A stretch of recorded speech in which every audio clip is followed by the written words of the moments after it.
જય શ્રી કૃષ્ણ દર્શક મિત્રો, મારી યુટ્યુબ ચેનલ અમૃતવાણીમાં આપ સૌનું હાર્દિક સ્વાગત છે। આજે આપણે આ વિડીયોમાં સાંભળીશું ભગવાન શિવજીના 19 અવતારોની કથા, જેને આપણે બે વિભાગમાં વિભાજિત કરીશું। ભાગ 1 ની અંદર આપણે 1 થી 10 અવતારની કથા સાંભળી ચૂક્યા છીએ અને ભાગ 2 ની અંદર આપણે બીજા 9 અવતારની કથા સાંભળીશું। જો આપને મારો વિડીયો પસંદ આવે તો ચેનલને લાઇક, શેર અને સબસ્ક્રાઇબ કરો, જેથી નવા આવનારા વિડીયોના નોટિફિકેશન તમને મળતા રહે અને મારા વિડીયો આપ સુધી તુરંત પહોંચી શકે। આ સજીવો એ ભગવાન બ્રહ્માજીની જ દેન છે। આપણી પૃથ્વી અમુક લાખો વર્ષે નાશ પામતી હતી, પણ સંપૂર્ણપણે નહીં। એમાં જ્યાં મહાસાગરો હતા ત્યાં પર્વતો આવી ગયા અને જ્યાં પર્વતો હતા ત્યાં મહાસાગરો બની ગયા, રણ પણ બની ગયું। ક્યારેક તો જ્યાં દરિયો હતો એ દૂર જતો રહ્યો। આવી ઉથલ પાથલો પહેલાના સમયમાં પણ બની હતી।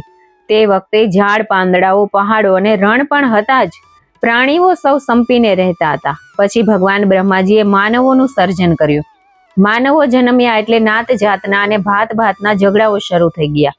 એમાં પણ દાનવોએ ઉત્પાત મચાવવા માંડ્યો। એમાંથી જન્મ લીધો દુષ્ટત્વ અને અનિષ્ટોએ। એટલે જ ભગવાનને આ સૃષ્ટિની સંરચના જાળવવા માટે, માનવ જાતના કલ્યાણ માટે અવતાર નહીં પણ અવતારો લેવા પડ્યા હતા। દુષ્ટત્વનો નાશ માનવો દ્વારા થઈ શકતો નહોતો, એટલે ભગવાને આ દુષ્ટ તત્વનો નાશ કરવા માટે અવતારો ધારણ કર્યા હતા। ભગવાન શિવજીનો 11મો અવતાર યતિનાથ અવતાર। ભગવાન શંકરે યતિનાથ અવતાર લઈને અતિથિના મહત્વનું પ્રતિપાદન કર્યું હતું। એમણે આ અવતારમાં અતિથિ બનીને ભીલ દંપતીની પરીક્ષા કરી હતી, જેના કારણે ભીલ દંપતીએ પોતાના પ્રાણ ગુમાવવા પડ્યા હતા। ધર્મગ્રંથો અનુસાર અર્બુદાચલ પર્વતની સમીપ શિવ ભક્ત આહુક અને આહુકા ભીલ દંપતી રહેતા હતા।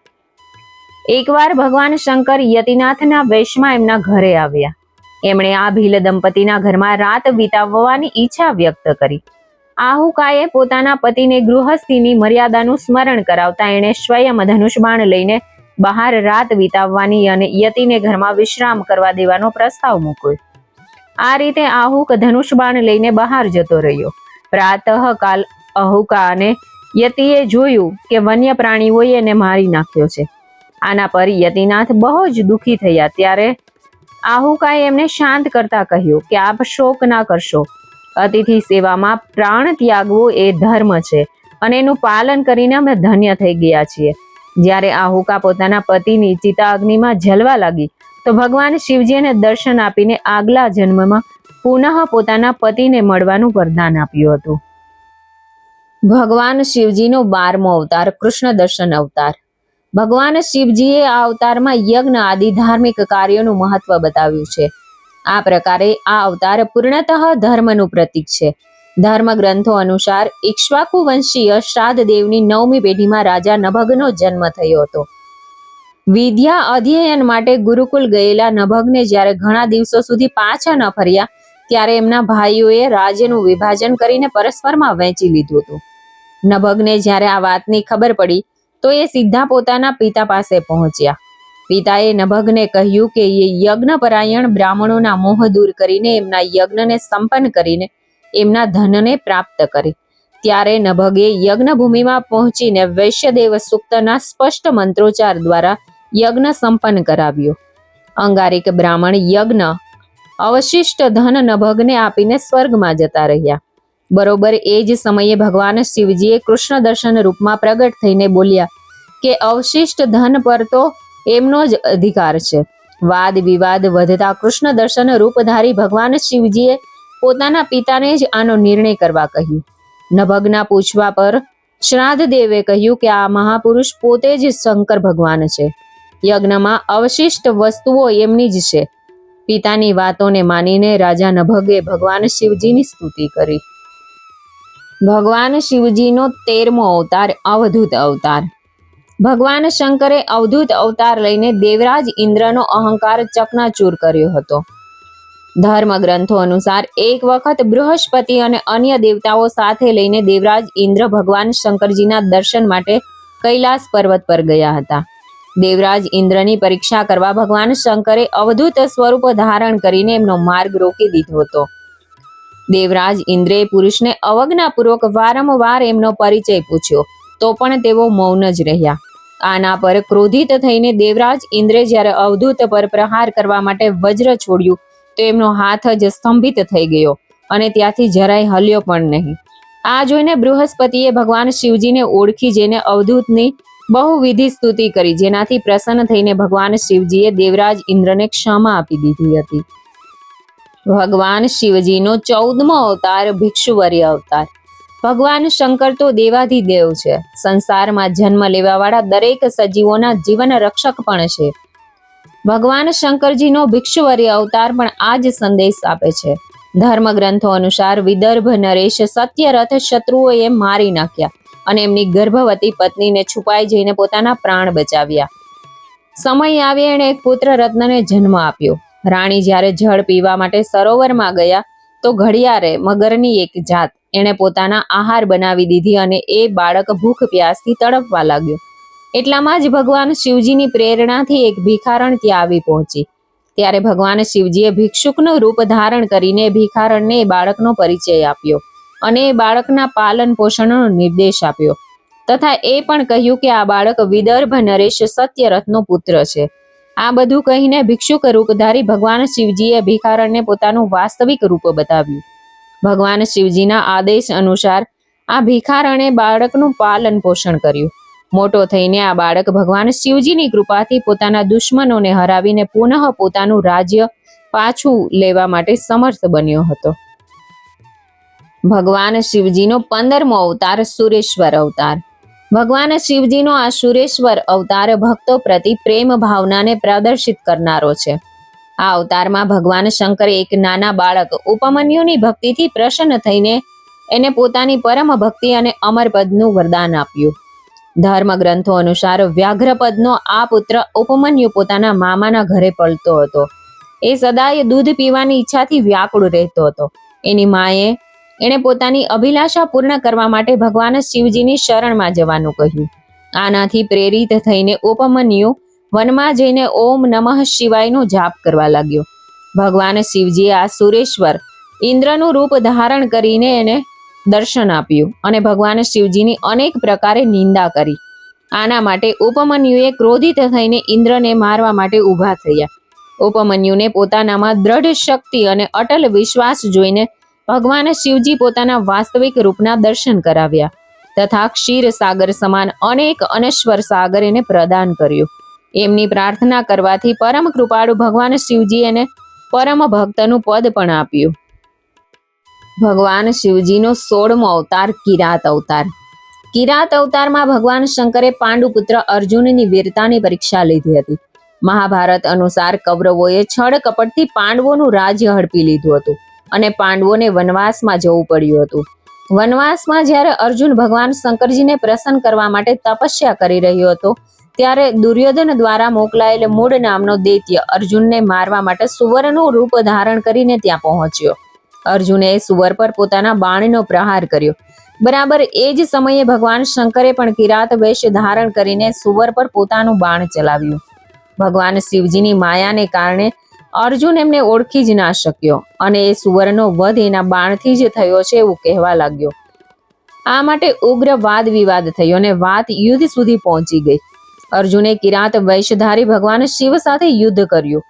અર્જુનની વીરતા જોઈને ભગવાન શિવજી પ્રસન્ન થયા અને પોતાના વાસ્તવિક સ્વરૂપમાં આવીને અર્જુનને કૌરવો પર વિજય પ્રાપ્ત કરવા માટેના આશીર્વાદ આપ્યા. અર્જુનની આવી વીરતા જોઈને ભગવાન શિવજીએ અર્જુનને એક દિવ્યાસ્ત્ર આપ્યું જેનું નામ હતું પાશુપ શાસ્ત્ર.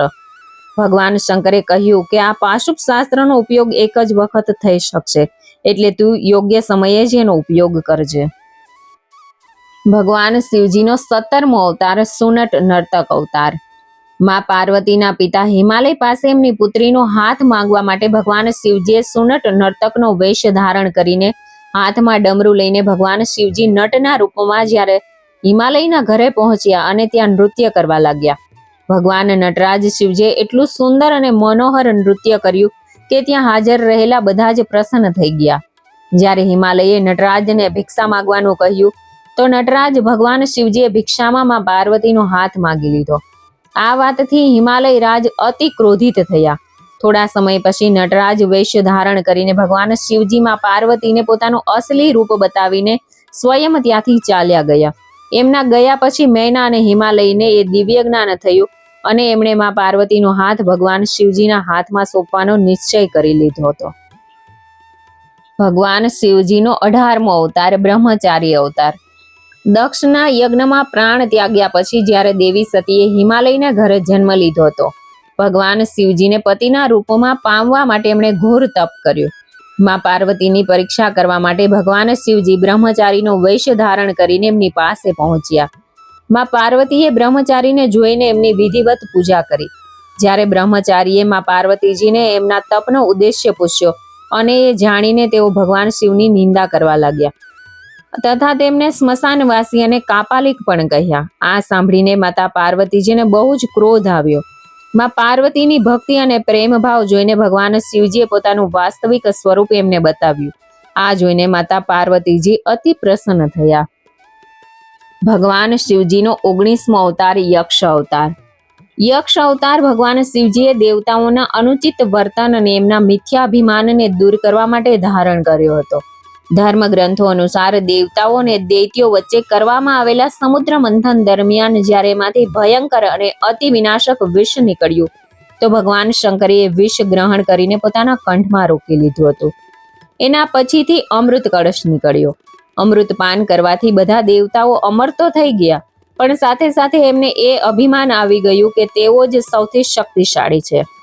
દેવતાઓના અભિમાનને તોડવા માટે ભગવાન શિવજીએ યક્ષનું સ્વરૂપ ધારણ કર્યું અને દેવતાઓ આગળ ઘાસનું એક તણખલું મૂકીને એને તોડવાનું કહ્યું. પોતાની સમગ્ર શક્તિ કામે લગાડ્યા છતાં દેવતાઓથી એ તણખલું તૂટી ના શક્યું. ત્યારે આકાશવાણી થઈ કે યક્ષજી જ બધાઓનું અભિમાન ચકનાચૂર કરનાર વિનાશક ભગવાન શંકરજી પોતે છે. બધા દેવતાઓએ ભગવાન શંકરની સ્તુતિ કરી તથા પોતાના અપરાધ બદલ ક્ષમા માંગી. આ છે ભગવાન શિવજીના કુલ 19 અવતારો, જેમાંથી માત્ર કાળ ભૈરવ અને બળશાળી ભગવાન હનુમાનજીની પૂજા થાય છે. બાકી બધા તો રૂપો અને સ્વરૂપો જ છે.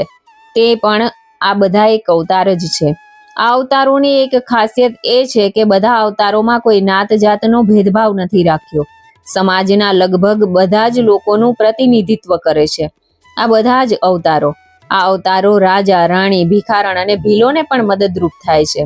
આ અવતારો સંપૂર્ણતયા માનવીય છે અને એ જ એમની માનવતા છતી કરે છે. આ અવતારો એક નાના બાળકને પણ મદદ કરે છે તો દેવતાઓને પણ મદદ કરે છે, તો ભગવાનને પણ સહાયભૂત થાય છે, તો ક્યારેક ત્રિદેવમાંના એક એવા બ્રહ્માજીનું માથું પણ ધડથી અલગ કરે છે, તો ભગવાન વિષ્ણુને સહાયભૂત થાય છે. ક્યારેક એમના અવતારોની ભક્તિ પણ કરે છે, તો ક્યારેક એમના કુપુત્રોની હત્યા પણ કરે છે. આ ભગવાન શંકરજીની શક્તિ અને સહાનુભૂતિ બતાવવા માટે કાફી છે. એક રીતે એમણે સમાજ કલ્યાણનું જ કાર્ય કર્યું છે અને દરેક માનવોને એમને મદદ કરી છે. એટલે જ તો આજે દરેક માણસ ભગવાન શિવજી પાસે વિના સંકોચે સહાય માગવા માટે અને તેમની મનોકામના પૂર્ણ થાય તે માટે તેમના દ્વારે પહોંચી જાય છે. ભગવાન શિવજી પણ પરમ દયાળુ અને કલ્યાણકારી છે. તે દરેક ભક્તોની ઈચ્છા પૂર્તિ કરે જ છે. ભગવાન પણ ક્યારેક પોતાના ભક્તોને પણ કહે છે કે ચિંતા ન કરો, હું અવતાર ધારણ કરીને આવું જ છું. તો આપણી પણ ફરજ છે કે ભગવાન શંકરજીની આસ્થાપૂર્વક અને શ્રદ્ધાપૂર્વક પૂજા કરીએ. તમે નહીં પણ આપણે બધા જ કરીએ એ જ ઉચિત છે અને ત્વરિત અમલમાં મૂકવાની જરૂર પણ છે. આશા છે કે બધા જ કરશે. હર હર મહાદેવ હર.